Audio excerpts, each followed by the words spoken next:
Welcome back to the Project Daily channel. Today we're going to finish up the tubs. We're going to go ahead and make the little strip that goes around, fill in that gap. So we're actually going to kick off today by deleting the power steering. I want to get a little bit more room in here so I can weld stuff up. I think that would be really good, and I've decided to go no power steering, at least for now. So we're going to get rid of it altogether, maybe get rid of the AC.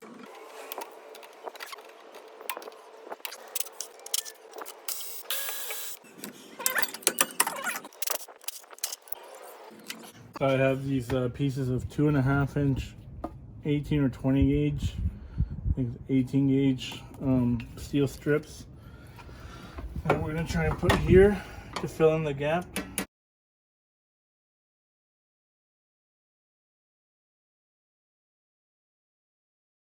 Alright, I'm going to estimate the length, how far forward the tube has to be.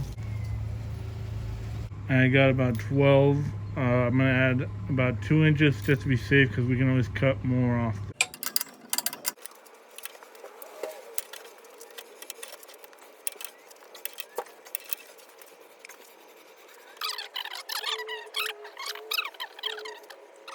I got everything put on right now, all the fenders.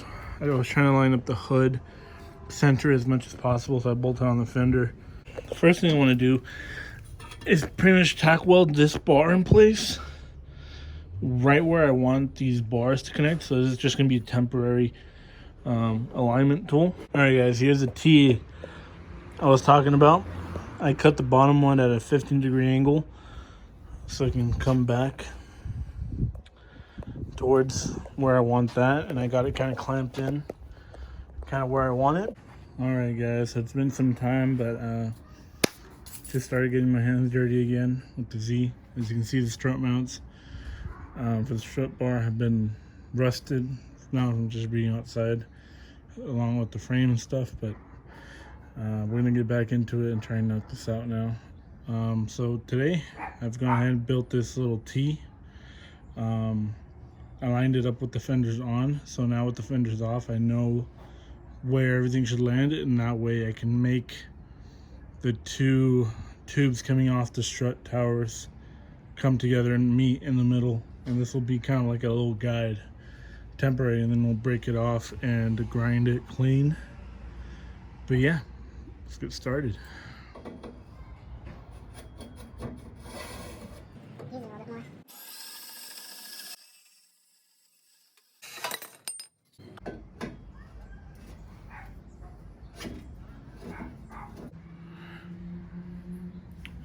Alright, since I really don't know what I'm doing here, I'm going to try and just kind of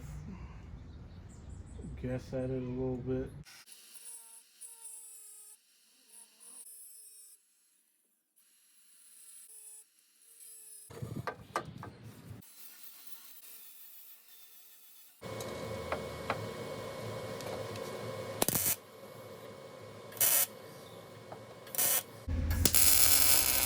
And now that we got those tack welded in, you see they're connected perfectly together. To me, at some angles they look uneven, but when I measure everything out, it's even, so it's hard to tell. So now I'm going to do the supports that connect it to the frame rail, one on each side, so just straight down like that, and that will square everything up. And then once we do those, we'll cut it almost on the inside of the frame rails and add the detachable connector bar in between.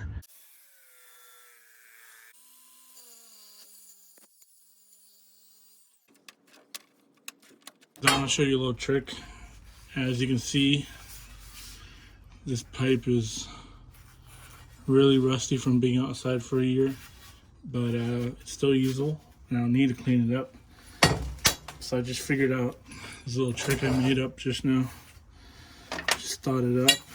Get a hole saw.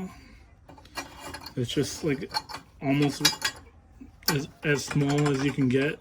They'll slide over. And then you get some duct tape. And grab you some sandpaper.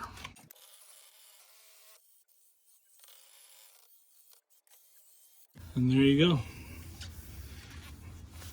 Better than new. There's not even any mill scale on there anymore.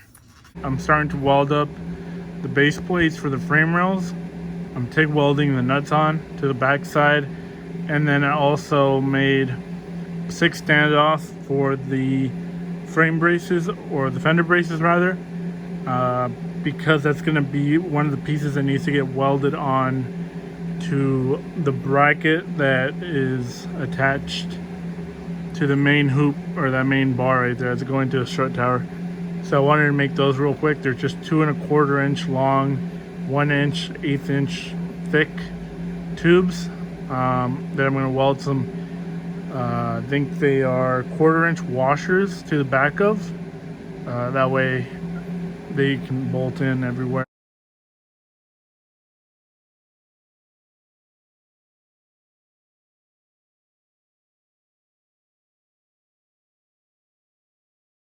All right, here we got the base plates, and then the standoffs for the fender braces are all tigged up too.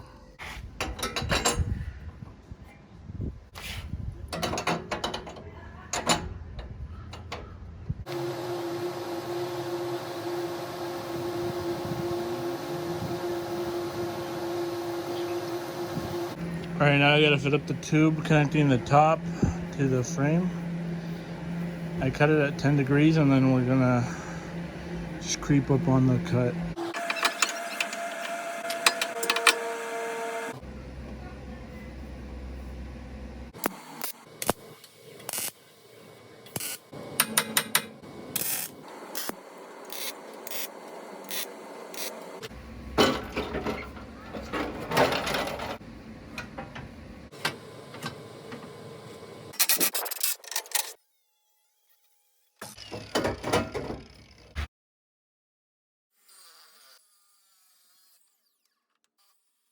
All right, so now I can bolt those back on, measure that distance, and then subtract these basically, because these are going to be the removable couplings on either side.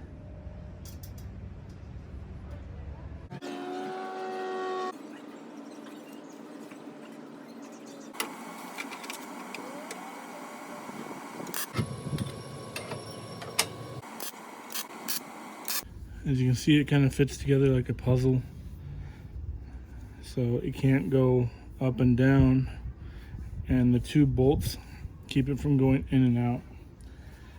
And then you can easily remove it, and it will be way easier to take the engine out, put it back in, now that this part is removable. All right, now that we got the fenders and bumper on, we can make the little brackets on each end right here for the fenders to bolt onto. So the new Mishimoto radiator just arrived, and I'm gonna do a bunch of mock fittings, so I want to make sure I don't dent the fins right off the bat. So I'm gonna put some cardboard over it. So instead of holding the headlights up there and trying to mock everything up, I actually took a chance and I laid down this tape from the corners, and it actually lines up perfectly with the angles of the headlights. So now I can take some measurements. I put this little bit of bar stock there as a guide to give me something to measure off of, and this is kind of what I came up with. All right, just to show you guys that running the tape this way actually lines up really well. You can see that. It looks off because it's not curving up with the hood, but if I lift it up, you can see how it's in line with the profile of the headlight. So we need to make some headlight brackets as well, and I just decided to scrap the fender brackets, and we're going to incorporate them into the headlight bracket, which is going to look a little bit like that.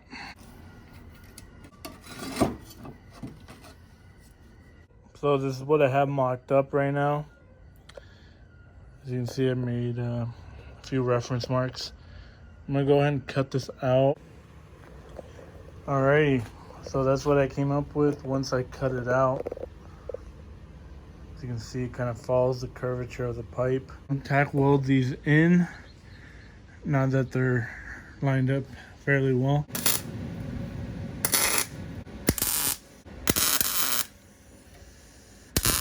One thing I want to do before getting started is cleaning up all the rust and score marks on this die, because that's going to mark up our tubing a lot, and it's already kind of bad even before, so I'm going to clean that up.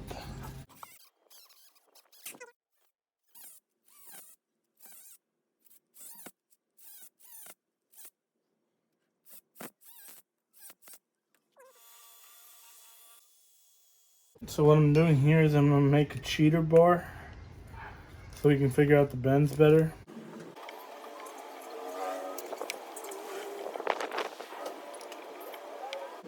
I'm going to go ahead and grease up the dies. Let's try this out.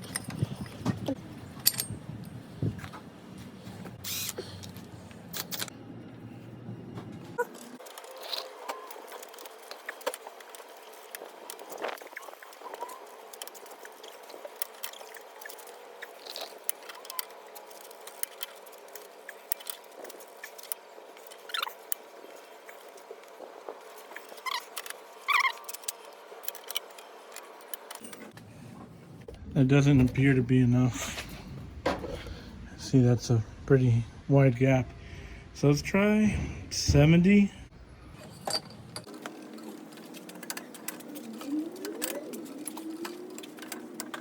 75 degrees seems to be like a hair too much in, but actually not bad. So I'm gonna do 70 degrees for the final piece. Now with this cheater piece, what I'm gonna do is mark the inside on the bumper on both sides, measure the distance in between. So you can see that little mark there, and I made one right there. So I'll measure that distance and then add in the distance of the bend, which originally was 24 inches, but I just trimmed it by 3 inches to clear the bumper bracket. So 23 times 2, or rather 21 times 2 is 42, plus that distance in between. We'll measure it right now.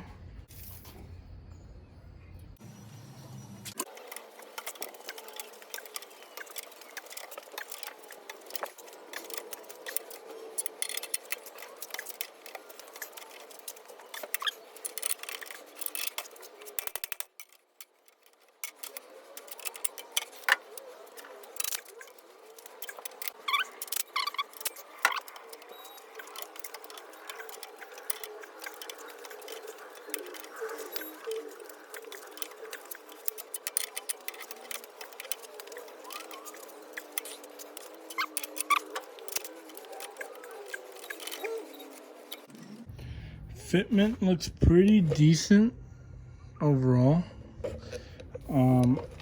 Obviously the bumper has a slight curve in the middle, so there's a little bit of a gap, but it fits in here pretty well. I cut off 1 inch on either side. So I'm wondering if I add a little bit of a bend in here, that will help. Alrighty, there we go. I might need to shave a couple millimeters off either end, but I put a slight bend in right here, as you can see, and it fits way better. Thank you for watching until the end. So as you can see here, I'm trying to figure out a way to add a bar to tie in to the top of the bumper, but as you'll see in the next video, this doesn't work out at all, and I ended up completely redoing it.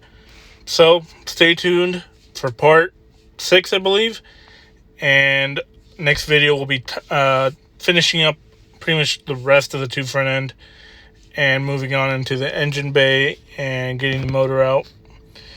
Thank you for watching. Stay tuned, and please leave a like and follow. Appreciate you guys. Take care.